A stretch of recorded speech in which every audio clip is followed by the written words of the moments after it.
What's up guys, Conrad here with another video, and today I'm going to be going through my top classiest shoes for men. Now this video is going to be for those who wish to step up their shoe game. It's the cherry on top when considering your overall look. Now let's say a girl checks you out and she looks you up and down. Well, when she's looking down, she's not looking at your crotch, bro, she's checking out your kicks. And if you've got some crusty ass shoes, then you might as well walk away, or at least walk to the nearest shoe store. Now I'm going to presume that you already got some comfortable sneakers for when you want to be super casual, and some decent trainers for your sporting activities. And in my opinion, I don't think you really need that many shoes in your wardrobe, unless you happen to be particularly into shoe collecting. What I'm more interested in is utility and longevity. Now the styles I'll be covering will range from more casual to more formal, and so you're pretty much covered for most everyday occasions. And the styles will also be widespread across most good shoe brands. But if I were to pick one shoe brand that I would consider the best overall, then it would definitely be Crockett & Jones. It's not the cheapest by any means, but it's of the finest quality. I mean, Crockett & Jones have been producing really good shoes since 1879, so they definitely know what they're doing. But with that being said, why don't we just get straight to the list? So number 7 on our list of classic shoes, we have the boat shoe. Now, why are they called boat shoes? Well, it's not necessarily because they kind of look like boats, but more so to do with the fact that they are designed to be worn on the deck of a boat or a ship.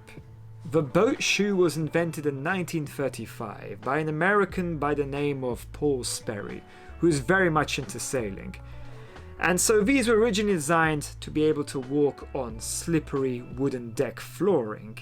And it was actually Sperry's dog that provided the inspiration.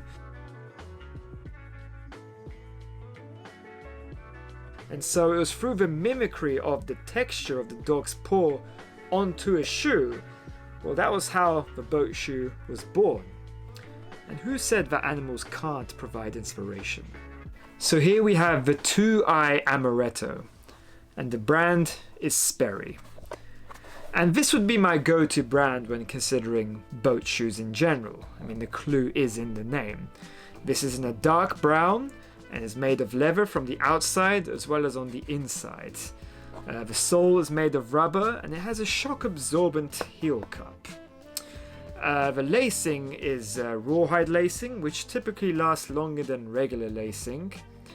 It's designed, and the shoe itself is designed to withstand the effects of salt water as well as regular water, and also has rust-proof eyelets, the golden metal bits here.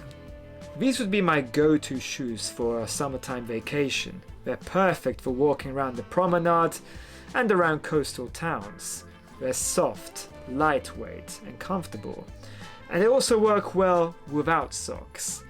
They eventually mold into the shape of your foot after multiple wears. However, I wouldn't really consider wearing them if I'm planning on going hiking, walking around rough surfaces for a long period of time. For that, you definitely want more solid shoes. Next we have the Chelsea boot, the most suave, sleekest and sexiest boot of them all. It started becoming popular in the 50s and the 60s in the area of the UK, specifically Chelsea, obviously. This shoe is just so easy to slip on and slip off, thanks to the vulcanized rubber on the ankle. It's also distinguishable by its relatively low heel. This is from Hugo Boss and is made from calf leather, made in Italy. And the sole is made of rubber. Now what I particularly like is the natural grainy texture on the leather. It definitely hides any wrinkles that may accumulate over time very nicely. This will go with many smart casual outfits, and another color that's also good for Chelsea boots is a dark brown. Number 5, we have the Loafer, a very dressy, snazzy and elegant shoe. Can be worn with smarter, more formal outfits, as well as dressed down to be somewhat more casual. No need for lacing, just slip them on. It's a very gentlemanly shoe and was often associated with Ivy League students. This was initially worn by Norwegian fishermen in the 1930s, used more for its practicality, but now it's the ultimate trendy shoe for gentlemen who like to add a bit of quirkiness to their style. The thing with loafers is I never thought they were particularly my style, hence why I don't currently own them.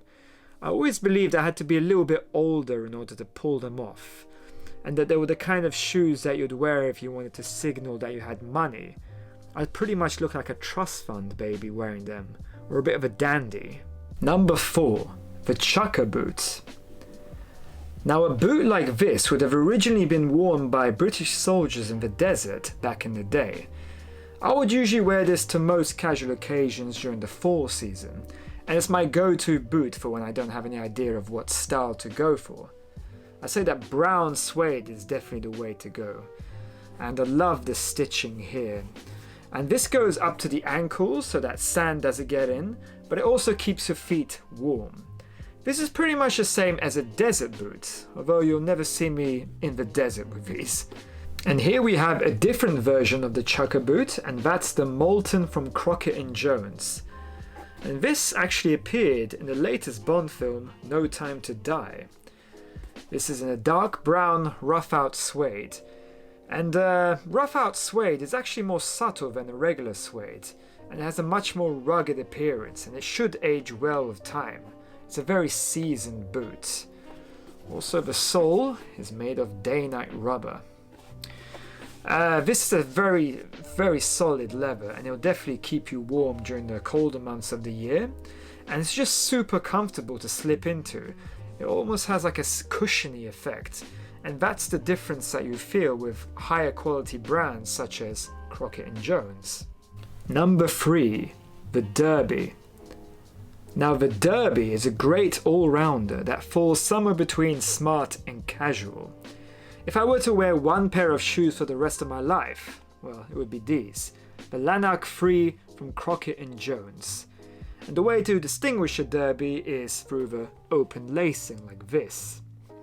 This is made of burnished calf leather, has a day-night rubber sole, and it has solid stitching around the outside.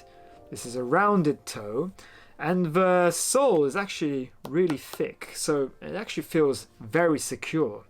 It's definitely the ultimate smart casual shoe. Another great option for a derby is the suede derby, and I particularly love a dark navy colour for this. Number 2, the Oxford. Now this Oxford is from Barker and is made from calf leather. This is the kind of leather that lasts a long time. This is a closed lacing, which means it's much more sleek and simpler than the derby. This is also toe capped, which means there's a subtle stitching across. This is the kind of shoe that I would usually wear with a formal suit. Now there's a few different styles of shoes that you can actually pair up with a suit, such as a formal derby, a patent leather shoe, which is a lighter leather, a hole cut shoe, and brogues. Now, the reason why I prefer an Oxford like this in terms of general aesthetics is because it's not too plain, but at the same time it's not too attention-seeking or flashy. It's just the perfect balance, and that's my opinion. Number 1, brogues. Now these are the kinds of shoes that we would wear in order to confidently allow ourselves to become more flamboyant and sophisticated. These are classic, highly decorative shoes, which are essentially an Oxford but with punched holes and patterns on them. The original brogues were made for more practical reasons. They would be used by farmers, and the holes would allow for effective drainage for when they would become wet. I suppose they thought maybe, you know, these holes on the shoe kind of look cool. Why don't we punch a few more in and make it more decorative? And thus, broguing became more of an ornamentation. I would pair this up with a smart casual outfit. This is appropriate for business meetings in the summertime or anywhere in Italy. And I'd say a light brown color like this really help the patterns stand out, and it makes the broguing much more visible. Now, even though finely made shoes are like a work of art, it's best not to get too emotionally attached to them, even if you paid good money for them. Reason being is that they're constantly going through some kind of wear and tear over time. I mean, they're always hitting the ground in all kinds of environments. And sometimes shit can happen. Sometimes literally. And gentlemen, don't forget your shoe trees. This will help reshape your shoes as well as smooth out the creases. The cedar wood will help absorb the moisture from the shoe as well as soak up any sweat you might have. It's also a good idea to polish your shoes in order to rejuvenate and bring them back to life. And if you want any specifics on shoe care, you can always check out the Crockett and Jones website. So there you have it, guys. Those are my picks for top classiest shoes for men. Hopefully you found this video somewhat informative. Thank you very much for watching, and I'll see you guys next time.